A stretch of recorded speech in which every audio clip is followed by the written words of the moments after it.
Good afternoon, everyone. On behalf of Solar Quarter and First View Group, I extend a warm welcome to each and every one of you to today's webinar, The Solar Market Outlook South Africa 2023. It is my pleasure to be your host for today. I'd like to express my gratitude to our attendees and today's esteemed guest speakers for joining us today's webinar. The solar market in South Africa is set to experience sustained growth in the upcoming years. The government has outlined ambitious plans to procure an additional 6,800 megawatt of renewable energy capacity by 2030, with a significant emphasis on solar energy. Benefiting from supportive policies, favorable investment conditions, and decreasing costs of solar technology, the solar sector is well positioned for further expansion. This expansion will not only contribute to the country's energy transition goals, but also provide clean and dependable energy to meet the nation's increasing demands. In our webinar, we delve into the significance of energy storage within the South African context. We will explore various factors such as ensuring grid stability, facilitating the integration of renewable energy sources, and addressing energy access challenges in remote areas. Energy storage systems play a pivotal role by storing surplus solar energy generated during the day and releasing it during the peak demand periods or when sunlight is limited. Here, I would also like to make an announcement. We are excited to announce an upcoming physical event on Solar Assets Africa 2023. This is set to take place on 11th August in Johannesburg. The event will be focused on topic of solar asset management and promises to be an enlightening and enriching experience for everyone. Here, I would like to make small announcement. Attendees can post their questions in the Q&A chat box, and our speakers will try to answer as many of them as possible at the end of the panel discussion. Now, without further ado, let me introduce today's panelists. We have with us Mr. Samir Zavayede, who is a carbon markets national expert. He will also be the moderator today. We have with us Mr. Paul Moses, Strategic Business Development for Solar F, Mr. Nathan Venter, Director and Founder, Caracal Engineering, and Mr. Blessing Jamal, Co-founder, 12K Energy. Mr. Samir, over to you.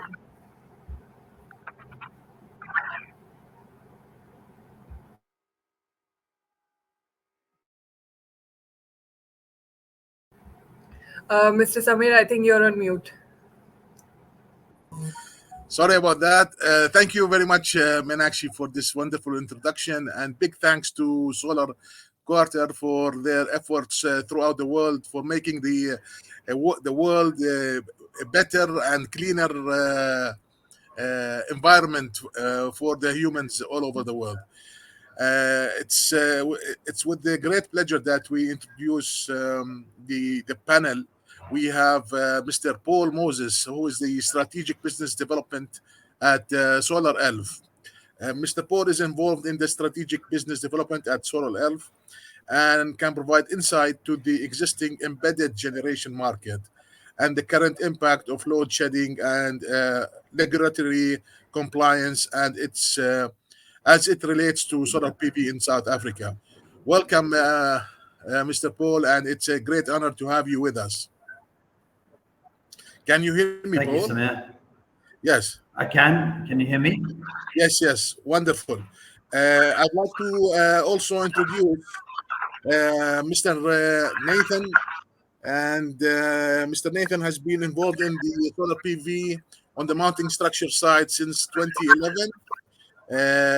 To date, he has been involved in the approximately 600 megawatts from large-scale utility to industrial, commercial, and projects ranging from 50 kWp to 90 megawatts peak.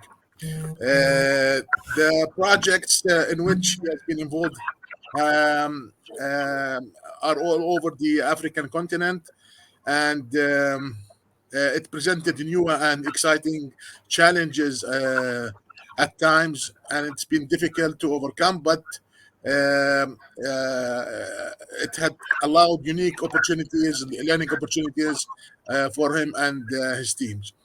He established a German subsidiary company in South Africa to take advantage of the REIPP program in 2015, and he established Caracal Engineering. And we are very happy that you are with us, Nathan. Can you hear me well, Nathan? Yes, man, I can hear you fine. No problems. Wonderful. And our third esteemed speaker is Mr. Blessing Jamal. He is the co-founder and CEO of 12K Energy Group, which is an industrial energy holding company based in South Africa. He's focusing also on e-mobility and grid trends in South Africa. Can you hear me, Mr. Blessing? Mr. Blessing? Can you hear me? Yes. Okay. Wonderful. Yes, I can hear you. Yes, I can hear clear. Thank you. Wonderful. Thank you. Yeah. I will start with the first question. We'd like to hear from all of you about the current state of the solar market in South Africa, including installed capacity and market size. Over to you, Paul.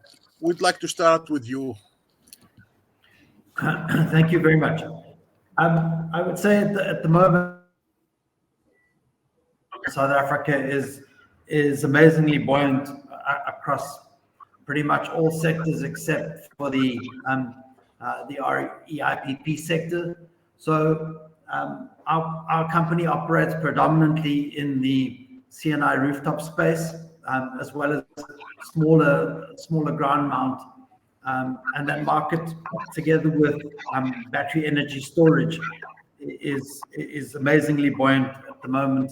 As you can imagine, with all the load shedding that we endured for the first 5-6 months of this year, everyone is very hands on building battery energy storage systems.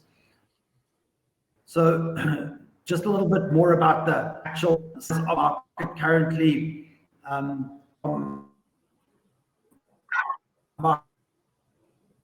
That we get, the rooftop market currently is sitting at somewhere around about 2,000 megawatts, and it is set to grow to around about 2,900 megawatts by 2028.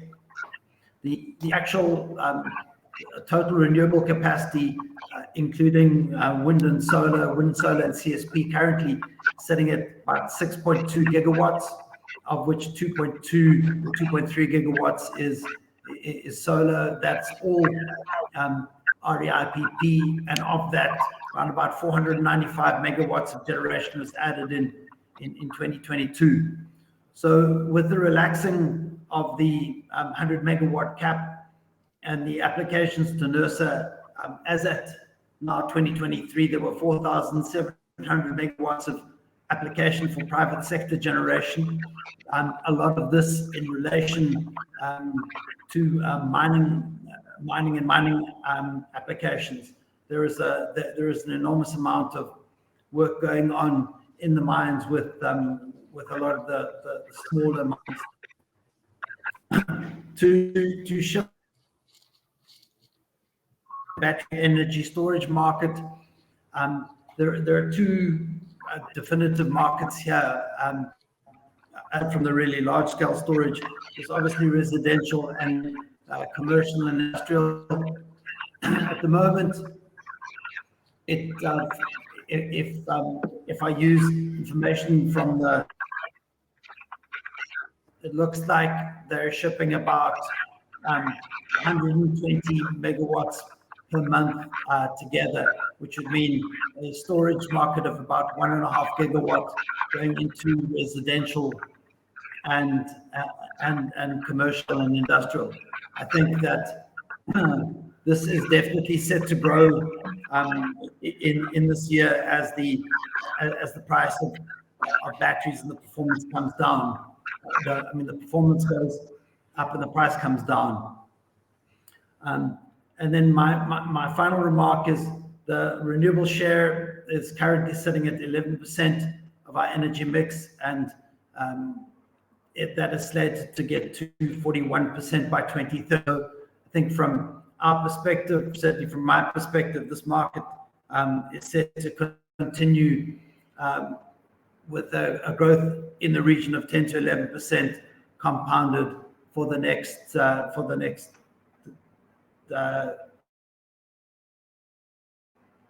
7-8 years, going on into 2030. Thanks very much, Samir.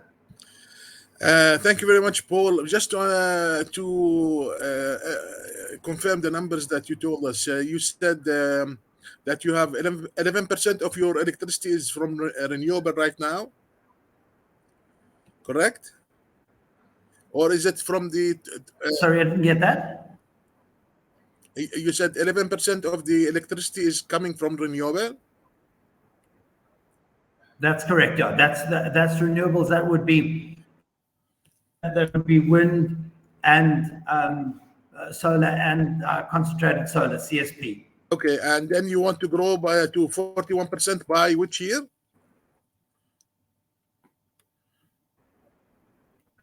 By 2030. Okay, 2030. Wonderful. Okay, and so then you... So those are the country numbers. Those are not our numbers. Yeah. Wonderful. Okay, thank you very much, Paul. And now we move on to our next speaker, Nathan. Can you also give us your insight about the current state of the solar market in South Africa and about the confirmed installed capacities and the market size? Over to you, Nathan. Yeah, so I won't speak too much on the numbers. I think Paul's sort of hit the nail on the head. More just to give sort of a sentiment regarding the solar PV sector. It's been incredible the last 12 months. It's been the craziest ride. I think every man and his dog wants to get involved in solar PV. So you're seeing a huge influx of people into the space. I was earlier this year at the Solar PV convention in Johannesburg, and the number of people in attendance was significantly higher than I've seen before, which obviously speaks to a growing appetite to firstly get involved in the sector, and secondly to supply the goods and the installation services. So I think with the solar PV space, when we look at the residential, we almost see that as the canary down the mine shaft. So the canary is going absolutely bananas at the moment because of the lack of supply from Eskom and the need from consumers to sort of plug the gaps for their own consumption. But what's interesting is that it's a highly emotive decision, installing, residential PV in a South African context. So this has been fueled by Eskom's lack of supply. And why I say it's the canary is I almost see it as indicative of where the market's going to go. With commercial and industrial and sort of utility scale users, the processes are longer. You need to get, EIAs in place. You need to get the economic rationale or investment case sorted out. You need to go through boards, etc., which obviously takes a lot longer than waking up one morning and deciding that you want to go with a solar PV solution and a battery backup because you're irritated with the situation. So, with that being said, my estimation is that the CNI space and the smaller scale utility away from the REIPP and probably to the mines too, is that it's almost like a sausage machine that's going to start pushing out huge amounts of capacity in the next sort of 3 to 5 years. I think it's already started. A lot of the commercial and industrial clients that we engage started this process maybe 1 or 2 years ago, primarily as the result of the good work that Paul and his company do at SolarF, discussing the benefits of PV, the investment case of PV, and getting clients to basically sign on the dotted line that they're keen to do this. Obviously, all the regulatory things come afterwards, and that takes a bit of time to iron out. So my estimation is that the CNI space, is going to grow, at 10x comfortably for the next few years. the penetration rates are fairly high in the CNI space in relation to Europe, which has a bizarrely low penetration rate, something like 3%. But I think that's more to do with property rights, the property rates, and some other sort of interesting pieces of legislation. So, I think the probably the most significant element of the solar PV space in South Africa is that it's one that has had to navigate a series of roadblocks installed by the state designed to curtail its implementation. So you've got an extremely dynamic bunch of people that are interacting with the state's regulatory frameworks, clients, motivating on the financial, on the legal, and on the technical elements. Which is sort of catalyzed quite a sustainable market, one that's free from sort of government incentives. Although those have started to come through, I feel they probably aren't aggressive enough. The fact is that this market is growing without any government assistance, which then would suggest that you've got a sustainable, dynamic space that can sort of ride out the shocks that are most certainly going to come. Every year we've got some sort of new crisis, and I must be honest, I'm a fairly young guy, but I'm kind of over these once in a lifetime things, once in a lifetime financial crisis, a pandemic, all that sort of jazz. So it makes us a little bit more resilient to contend with these shocks to the space. But I think more are going to come. But I think South Africa and the South African businesses that have operated in the space have managed to do this extremely well, and they've created a very dynamic bunch of human resources that are capable of implementing in some fairly hostile conditions. So I didn't want to sort of touch on Paul's discussion on the sort of market size or installed capacity. It was more just around the sentiment in the space. I think with the influx of people, we have to be mindful of adhering to sort of first principles on a technical basis, and make sure that the projects that are implemented are successful and give the returns that they've been calculated to do. So that's my sort of synopsis on the current state of the solar PV market. I think there's a lot more capacity to come. I saw recently with the IRP, they wanted to increase the share of renewables to 60 gigawatts, which is astonishing given where we are at the moment. It means that we've got to build out at the most insane rates. And I think in a country with rates of unemployment as high as they are, it could be extremely catalytic to at least absorbing the 97,000 jobs that we've managed to shed since March in South Africa. So with having this massive rollout and almost like a chronic shortage of skilled resource to implement, and I don't believe this is restricted to a South African context. I think this is more of a global situation where there's not enough people to put piles in the ground and modules onto tables, and obviously do the reticulation. I think it's an incredible opportunity for South Africa to facilitate the development of thousands of resources skilled in solar PV implementation, and obviously that can be rolled out to balance of the continent and hopefully further afield. Amazing. Thank you very much, Nathan, for this oversight and overview, about this the status of the market in South Africa. It seems like a very, very interesting place to be for solar PV right now, and I hope that you will all stay busy for the next 10 years, not only 5 years. Okay. Well, I'm starting to go gray here, Samir, as you can see. Paul shaved off his beard for this presentation. He's also gone gray because of it. Yeah. Mr. Blessing, you are can you unmute yourself? Unmute. You muted me.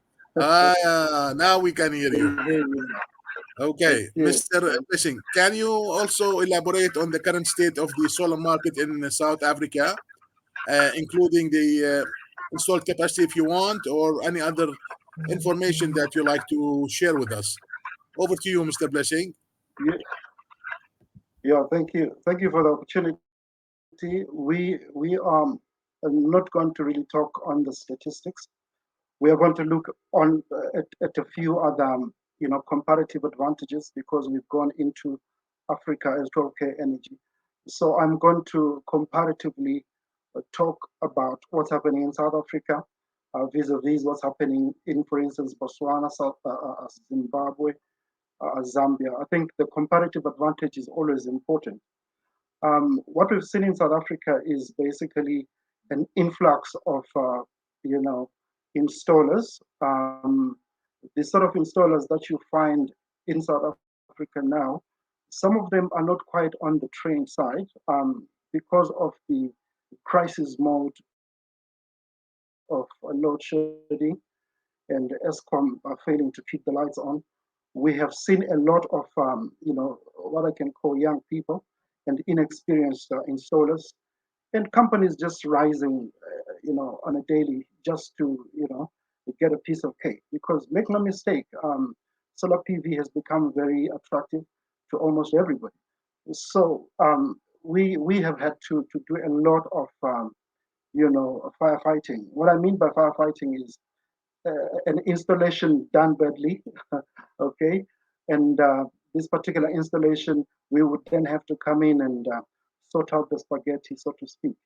So comparatively, you find that we have gone further afield to say, for instance, in countries like Botswana, there isn't too many of that sort of problem.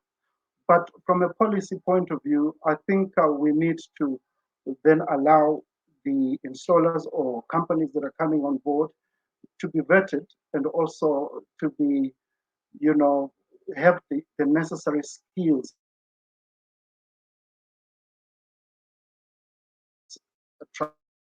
transfer, especially to the young people, the ones that are doing a rooftop installation. I think looking at mining houses that are hungry for renewables, they are wanting to go ahead and make sure that their energy offering is mixed and good. So looking at it from that comparative advantage, I think we need to make sure that there is a good policy to make sure that it's not everybody who can simply say, I can do it, okay? Anybody who can say, I can install, and then we have to then do the firefighting. Our division, Zuba Solar Tech, is already doing this in the rest of Africa. But South Africa is doing very well, make no mistake. The storage, the battery installations are doing very well. Almost everybody is wanting to have some sort of backup. So end of the day, I'm saying South Africa has seen a huge growth in that aspect of solar PV installations. Thank you very much.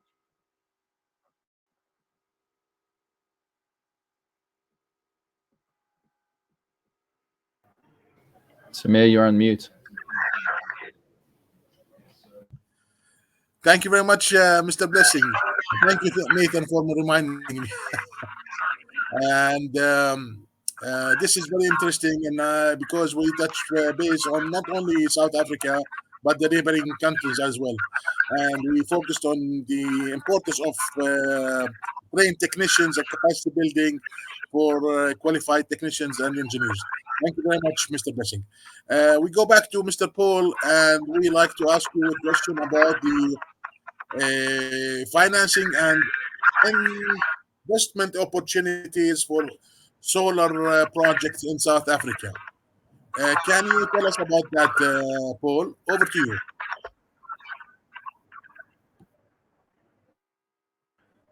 Sure thing. I think the catalyst for a lot of what has happened in the PV market in South Africa, government lifted the cap to 100 megawatts.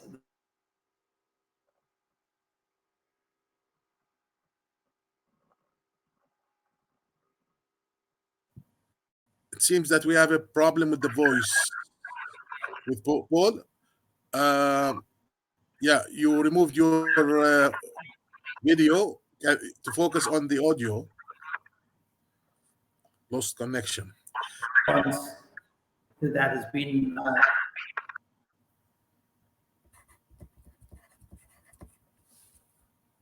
it has been dramatic. So the other major influence.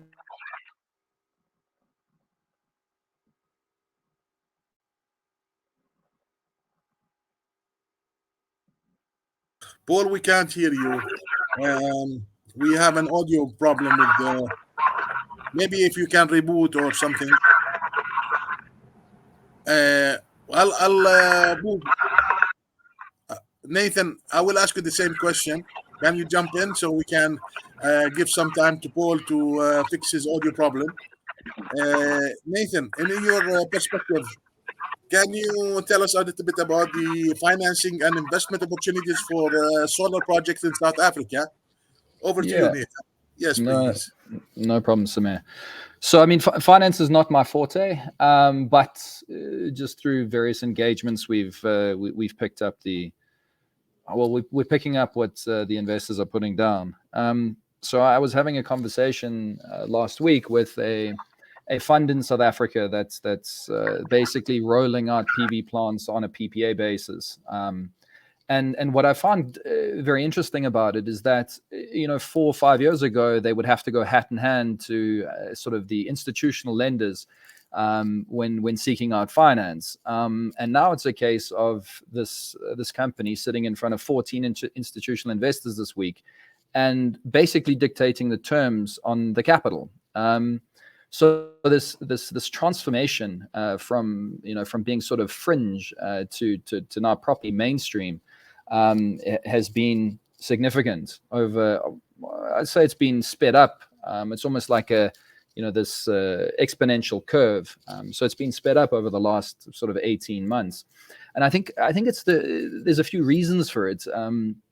And obviously, anybody that wants to jump in can. But I think the chronic sort of shortage of investment opportunities, or to park a huge amount of capital very quickly with a fairly consistent return in a particularly well-regulated market, a well-regulated African market, where there's rules and regulations and a legal system that we can contend whether it's properly functional or not. But the fact is that it's there, and there's commercial protections and rights. Makes solar PV an interesting opportunity for investors. I think the challenge, of course, is not so much raising capital. I don't think that's really ever been a problem in solar PV.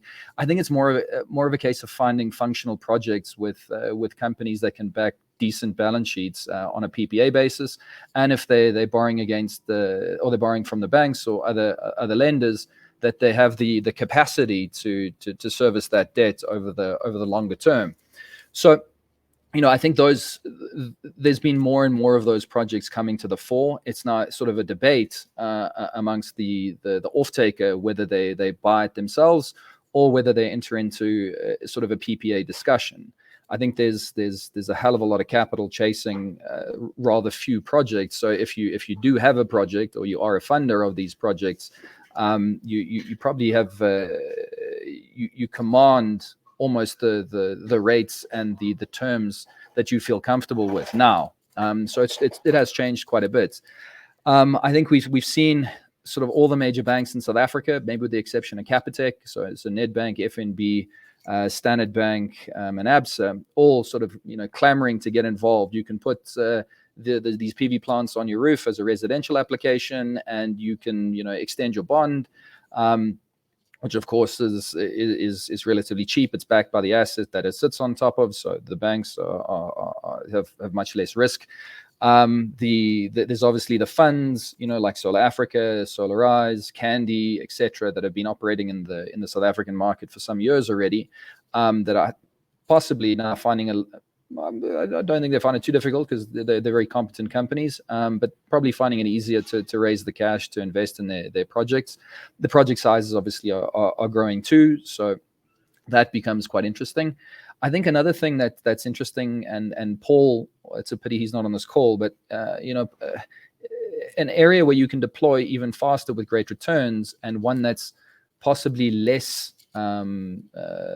technical, from an implementation perspective, is the storage.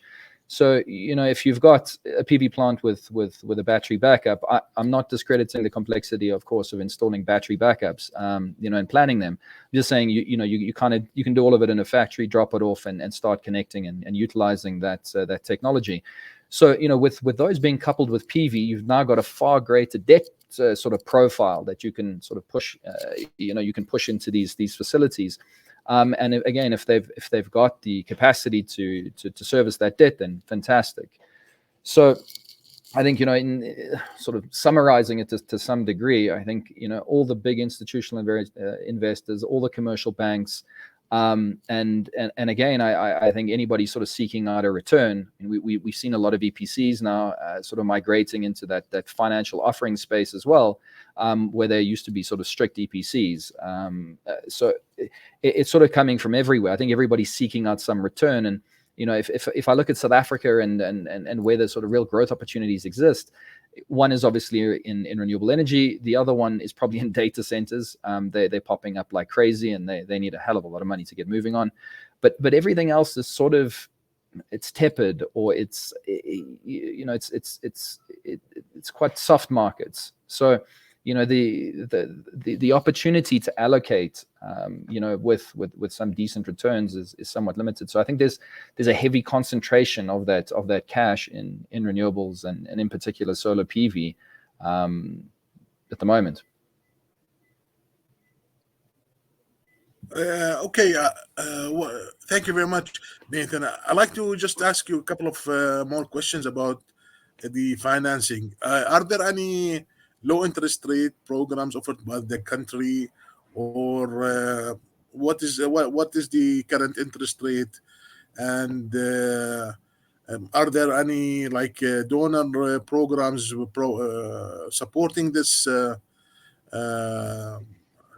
supporting the market, or it's just the regular banking sector with the regular interest rates? Over to you, Nathan.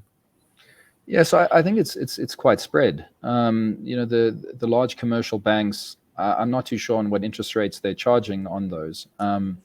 But you can now access that funding for solar PV applications, which wasn't necessarily the case a few years ago. Although maybe with some strong arming you were able to, but it was quite difficult to overcome, or quite difficult to get into place.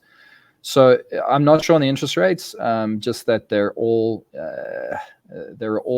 participating in the space. From a national perspective, in terms of a national-led program, our government has limited funding, and their debt profile is significant. So, in that case, it's more a case of offering some tax incentives to residential users. So I believe you can claim 25% of the value of the solar PV modules back, up to a maximum of 15,000 Rand.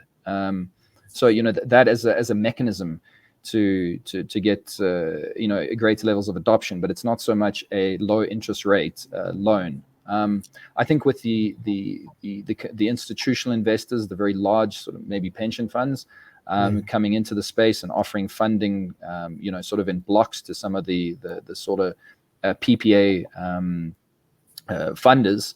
I think in those cases, I think the interest rates are probably pretty low. The expectation or the hurdle that they need to overcome is much lower than, a commercial bank or, let's say private equity. So, yeah. Interesting. Since you talked about subsidy, let me ask you, do you pay custom taxes on solar PV systems and batteries, and do you pay sales tax? Over to you, Nathan. Yeah, so there are import duties. Again, I think maybe Blessing or Paul would be better at answering the solar PV and the solar PV related items.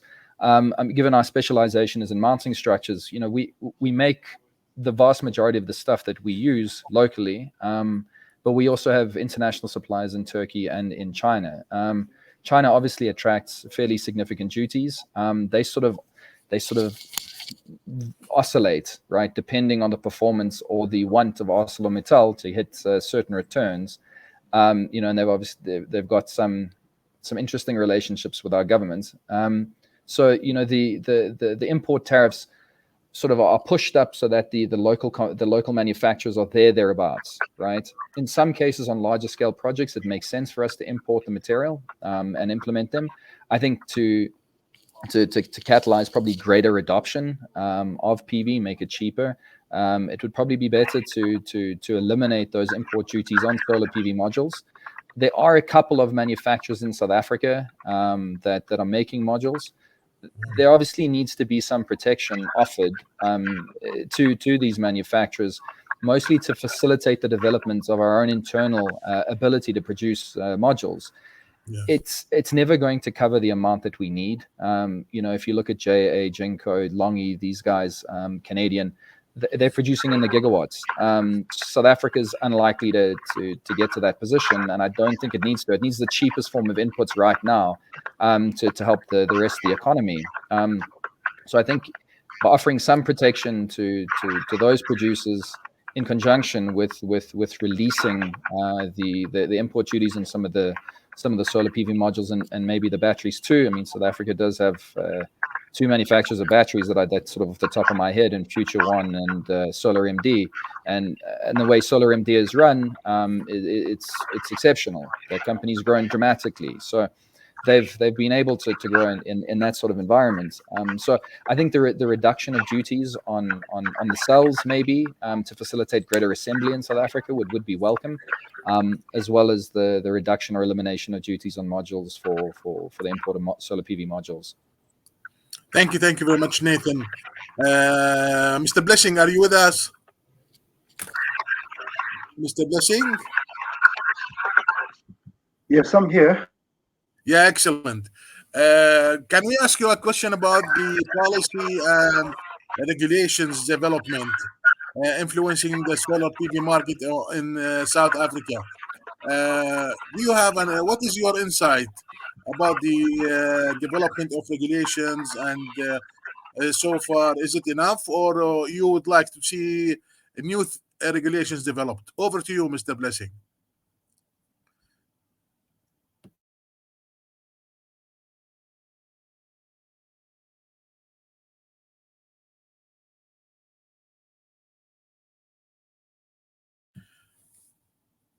It seems that we have internet issues today, and you're the only one who has fantastic internet, Nathan. It's not only about solar; it has to do with also IT. Yeah, it's amazing.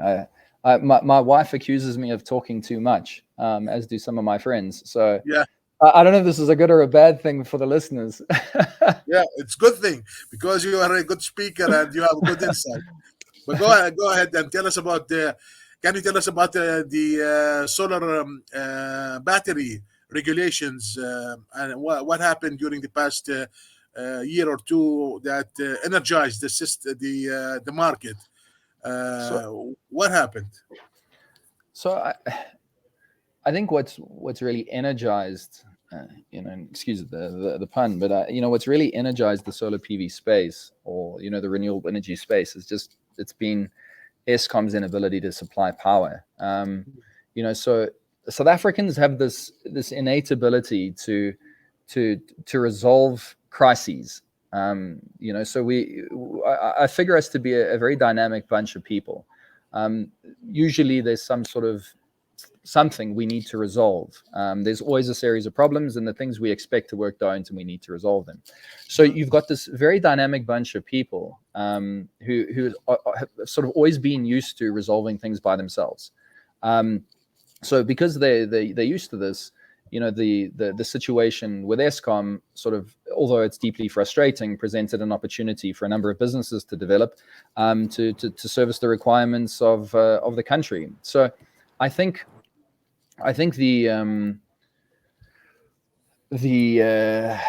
it hasn't really been inadvertently, it's been a government process or a government situation that's led to this. The number of incentives that are in place are rather few and far between, aside from a 12B tax incentive and the incentive regarding solar PV modules I spoke of earlier, which was only introduced in March. There hasn't really been much. I suppose the most significant catalyst and something I still remain quite frustrated about is, The REIPP program was amazing at getting this whole sector moving. And it did a hell of a job at bringing in a whole raft of international suppliers and facilitating a lot of skills transfer.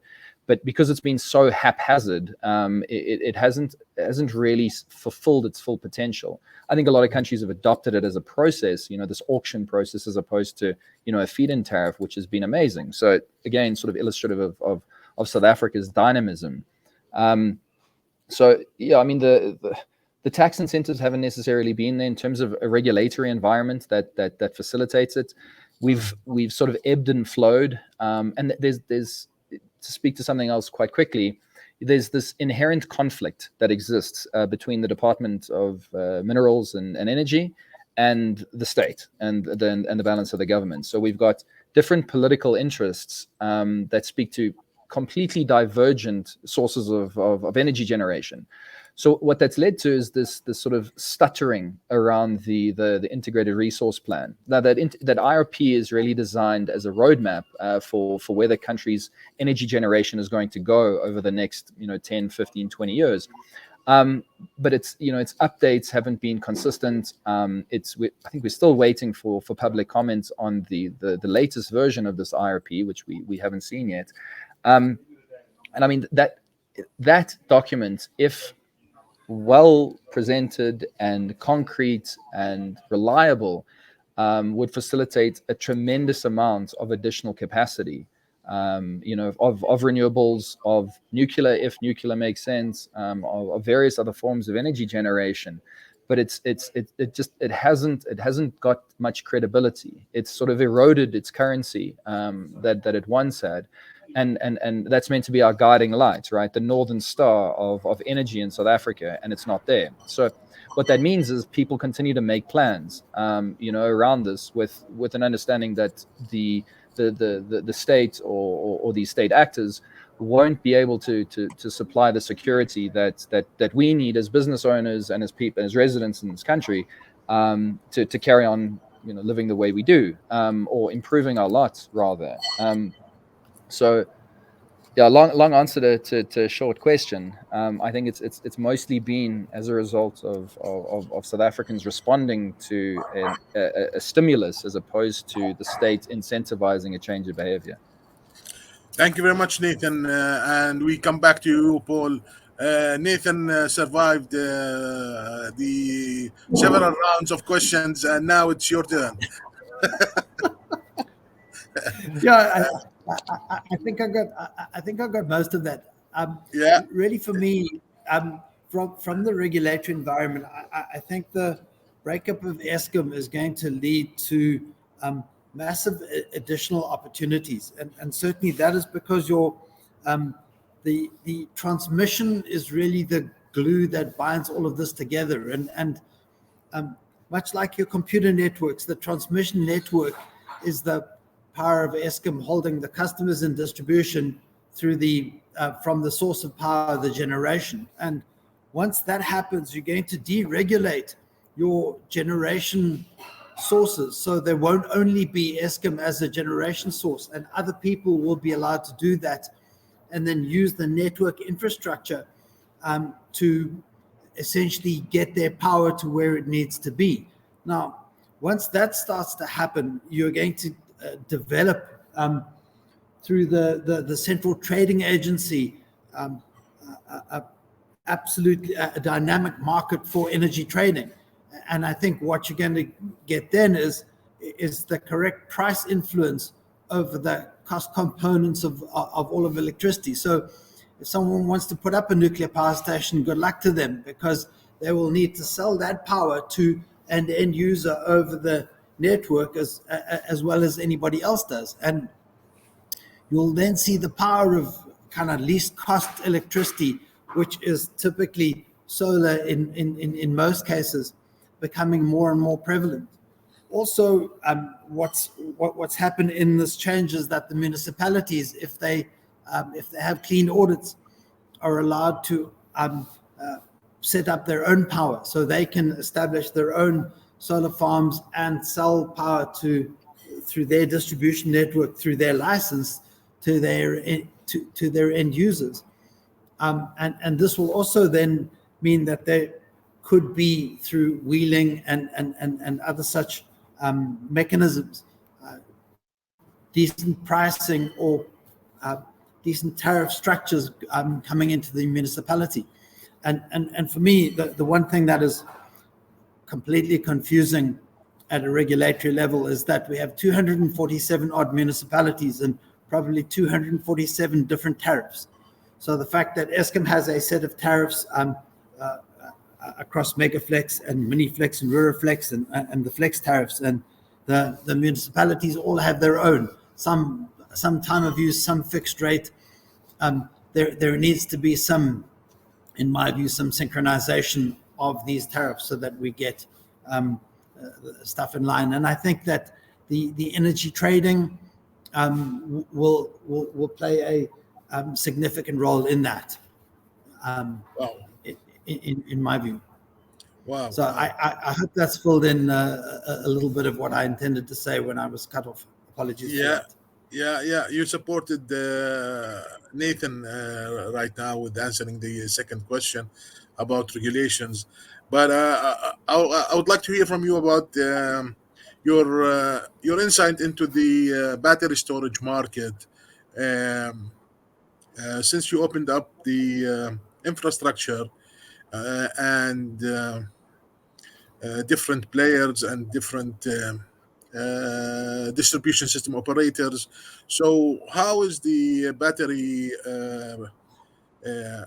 technology being integrated into different systems? Do you have instructions, technical codes?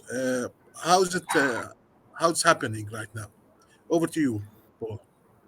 So I think batteries are being installed really mostly as backup for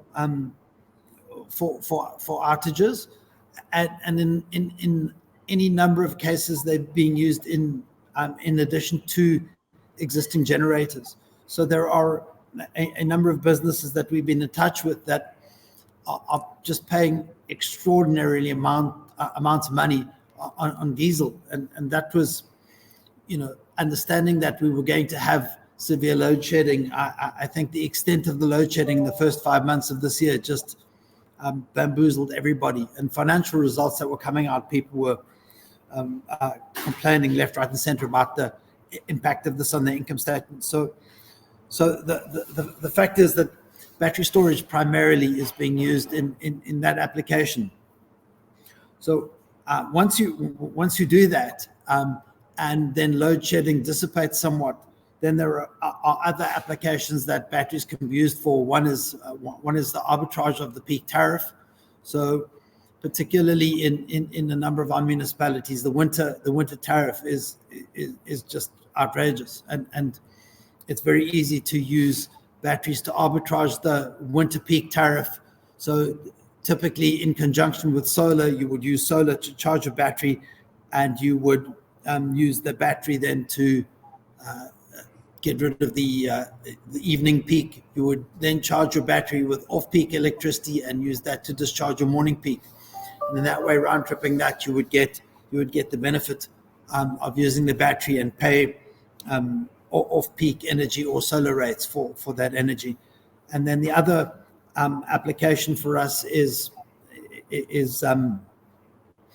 where you use it to lower the client's maximum demand. So the battery in conjunction with solar can cause an overall reduction in maximum demand from a client perspective. So those are really our two applications from a commercial and industrial point of view where batteries are particularly successful.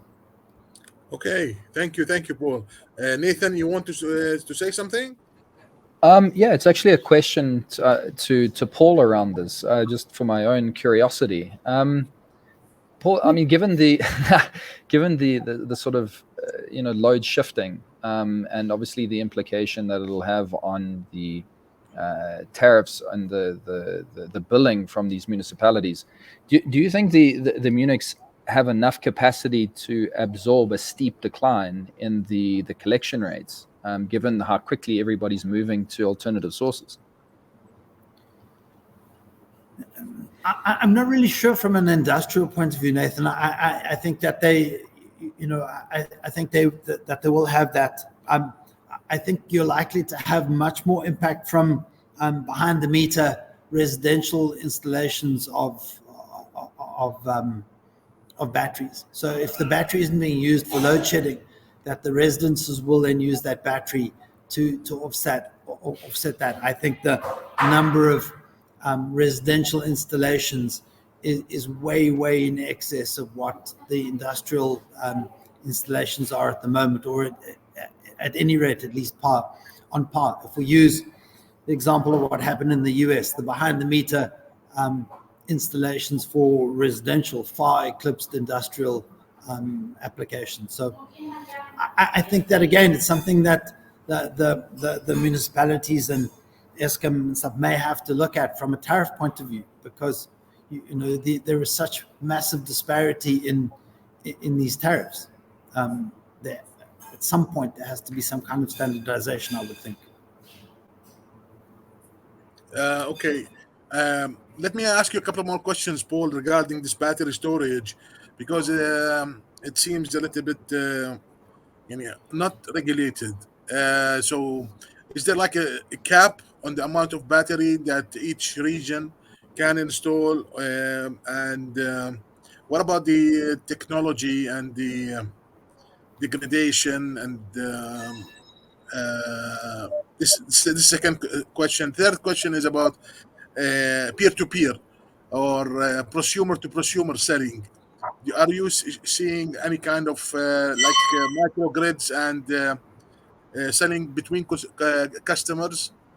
Over to you, Paul. No, absolutely not selling. Not in our experience, anyway. So and I think that the cap on the battery size is really linked to your consumption and the amount of cash you have available. I mean, I think battery solutions are not inexpensive, and in most cases, clients are buying batteries to last to a maximum of 4 hours, and in some cases, clients will buy battery to last 2 hours, and then know that if there's a 4-hour bout of load shedding, they're simply going to have to run their generators. So I think, I mean that's really where we see it. As far as peer-to-peer selling of electricity goes, I think that the distribution licenses that the municipalities hold currently will prevent that. There is very little that people can do in respect of the distribution licenses held by the municipalities. Thank you very much, Paul. Mr. Blessing, are you with us? Can you hear us? Mr. Blessing? You are unmuted. You have to unmute yourself. Okay, while we fix the problem of IT with Mr. Blessing, we go back to Nathan and ask you about the what do you think is the future outlook for the solar market in South Africa, including the growth projection and market dynamics? Over to you, Nathan. I am extremely bullish about the future of solar PV in South Africa. I think it's going to become the staple, in terms of energy generation at by far the cheapest rates. I think the group of people that are working in the space are going to become increasingly creative in its application. I think as there's more pressure with additional players in the space, it'll facilitate greater innovation. I think there's South Africa is really it's the start of it. I mean, we're seeing this astonishing decarbonization of an economy, mostly out of necessity. I think we probably hit our Paris Climate Accord commitments purely based on the fact that our fleet of coal-fired power plants doesn't work, which is impressive. So I think we're going to decarbonize, and in terms of what's planned, in the pipe, it's amazing. I mean, there was a study recently released by Sapphire, who sort of like the representative body of solar PV in South Africa, and it's sort of like it was a joint research study. But I think they had 3 tiers of sort of development phase of these projects: Type A, B, and C. Type A being one that has got sort of maybe a PPA signed or it's gone through the regulatory approval. Type B being something that's sort of post feasibility studies, sort of maybe prior to EIAs being sort of in place, and Type C being sort of pre-feasibility stages or early feasibility studies. I mean, from what the study has indicated is that there's 18 gigawatts worth of renewable energy in that Type A, which is extremely impressive. I think 2024 2.6 gigawatts, 2025 20 gigawatts, and 2026 20.6 gigawatts is sort of estimated to sort of begin construction. So even in those Type A, B, and C, you've got sort of 3 years in terms of COD for Type A, 5 years for Type B, and 5 to 7 years for Type C. So it's sort of illustrative of where this market's going. I think I was reading an article some time ago about being a forecast of 9 gigawatts of solar PV, by 5 to 9 gigawatts by 2030. I think we're going to shatter straight through that, probably in the next couple of years.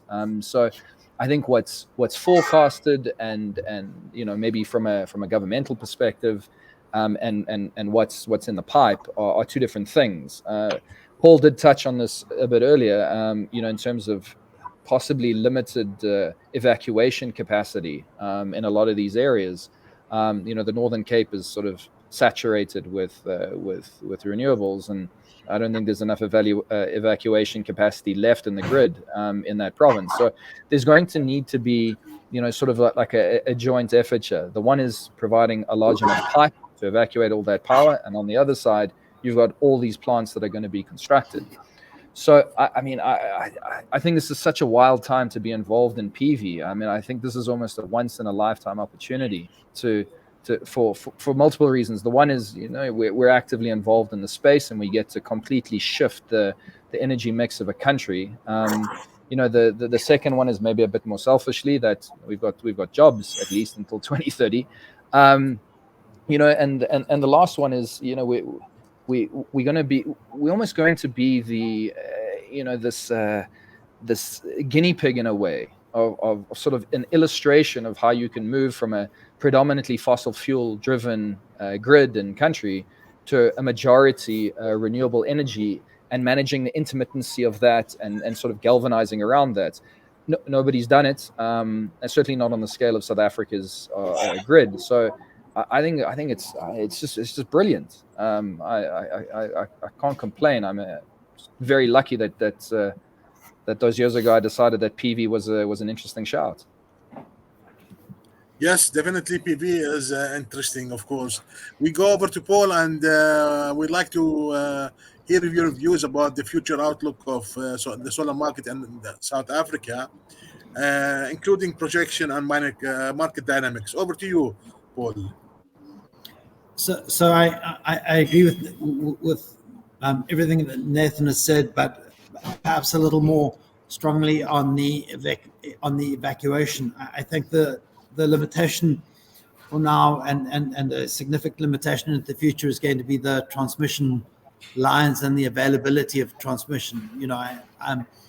And that's not necessarily because everything is being built, but because the capacity is spoken for. So with the transmission company is going to have to come a set of grid rules, I would guess, for access to the grid on either a first come first served basis or a completed shovel ready project basis. And I think that will define a lot of that, the larger project landscape. So where mines are maybe building and overbuilding capacity, I think we're going to have to deal with some curtailment. And the question is, again, financially pricing in curtailment into the financial models. But I think the bankers and the financiers have got a very good handle on how solar produces and what it produces, and I don't think that that will be an issue. From the market that we spend a lot of time in, the solar rooftop market, I think that there is an enormous amount of growth to be achieved there too, and certainly in specific areas like I think some of the big box distribution warehouses, they've got masses and masses of roof space that one can use and then sell or wheel the power into municipalities, and with the understanding of municipalities. And so what we're doing is seeing that there is an ecosystem here that needs to come together. So government and the private sector are going to have to work together to really get their minds around the regulatory framework, and the ability of solar and renewables to decarbonize and to produce the least cost future. And as we all know, nothing stimulates economic growth like cheap power or inexpensive power. And I think that if the elements of deregulating Eskom, the trading of energy, and the repair of the transmission lines, if we can get all of those together at a macro level, I think that the future is super bright for South Africa on the renewable side. Wonderful. Thank you very much, Paul. This is very good news. And hopefully the prices will continue to drop for the PV modules and battery storage, and it will enable more people to have the opportunity to install. Meenakshi, are you with us? I don't see Meenakshi or Avanti. So until I see them, we are going to ask you one more question. So Nathan, we'll go back to you and ask you, can you give us a case study of successful solar project implemented in South Africa? Any one of your projects that you are proud of? Over to you. Yeah, I mean, there's quite a few. In terms of the ones that we're sort of most proud of, it's sort of like the one that's we've got a lot of recency bias. So whatever's closest to the thing we've just finished is the one that we generally remember pretty well. We're actually working with SolarF at the moment on a data center building, where we're having to go above a tremendous amount of services, and ones that are very sensitive to interference. So we've managed to design, engineer, manufacture, and implement on top of this vast array of services. So there's aircon units and various other paraphernalia, which has been extremely cumbersome to work with. But one that I think from our engineering side, it's been excellent for my team to work on something so difficult. Because if we can solve those problems, we can generally resolve things on the ground when there's nothing in our way. So I think it's an interesting application too, because it's that's what I meant earlier about the sort of innovation around a lot of this stuff and getting a bit more creative. So we as a company, we tend to take on things that are fairly difficult for our sins or not. But because they're difficult, it really challenges and possibly unlocks or opens up some alternative thinking from EPCs in general, and other market participants. So I would say that's probably one that we're fairly proud of at the moment. In terms of its relative contribution, these data centers consume an insane amount of power, and with AI coming, coming to the fore, or at least coming into the mainstream, the computing power and the server requirements are obviously significantly higher. So I think if I remember correctly, I think the 1 meg that we've put on top of the one data center covers the transformer loss. So not really moving the needle in terms of its consumption, but certainly one that was quite difficult. There's been a number of projects we've built with SolarF for agricultural applications, and commercial and industrial, and I think because of the thoroughness of SolarF's technical and engineering side, I think these have largely been successful. I don't think we've had sort of negative feedback on poor production of the plant. So it's maybe a hand in glove scenario with Solar F. We do the structural, they do the clever bits, and ultimately the projects come out on the other side, and they're functional and achieve what the client's expectation was. So picking out specific ones is difficult, but certainly one that we're most proud of at the moment is the data center solutions. Fantastic. Then I will jump to Paul and ask him about how did you solve the flickering problems at the data center. Solar PV will provide you with the intermittent energy, electricity, and the data center will need very stable, continuous energy. Over to you, Paul. If you want to answer it. No problem. So I think there in a lot of cases you perhaps dealing with a wheeling scenario where we would get a ground mount plant set up and then wheel a far more consistent, stable power onto the grid and offtake it at that particular point. And for me, that's really where innovation meets opportunity. The fact is that we are very good as South Africans at solving these problems, and I think that again we need the municipalities and the distributors of electricity to work with us to assist in this, to create jobs and to create that extended opportunity, because data centers are typically purveyors of new gold in our current markets, where we can do nothing without data and without connectivity. So it is exactly that, looking at extended opportunities, looking at wheeling and creating capacity that way. Oh, fantastic. Since you opened up the wheeling, I'd like you to answer the last question before we go to Meenakshi and answer the questions from the audience. This wheeling system, are you paying some fees, like the losses in the distribution and the losses in the transmission, because you're using? Are you paying fees for using the grid? Are you paying fees for storage? Over to you, Paul.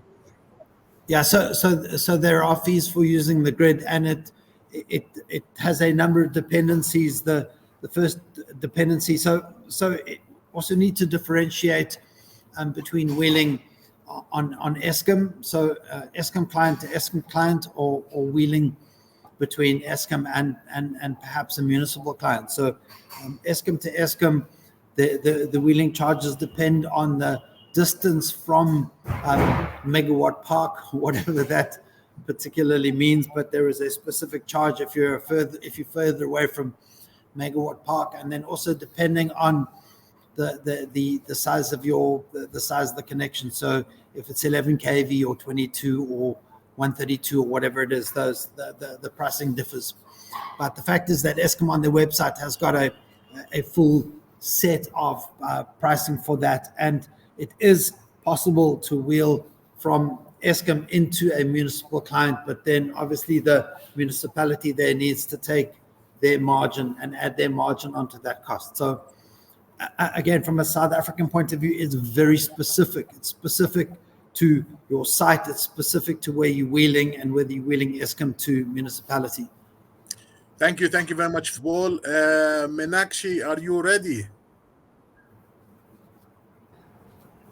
Yes, thank you everyone for this amazing panel discussion. As I can see, we don't have too many questions and we have run out of time. So with this, I would like to thank all our speakers for this wonderful session once again. We will be back with a more exciting session soon. Mr. Samir, thank you for superbly managing this session.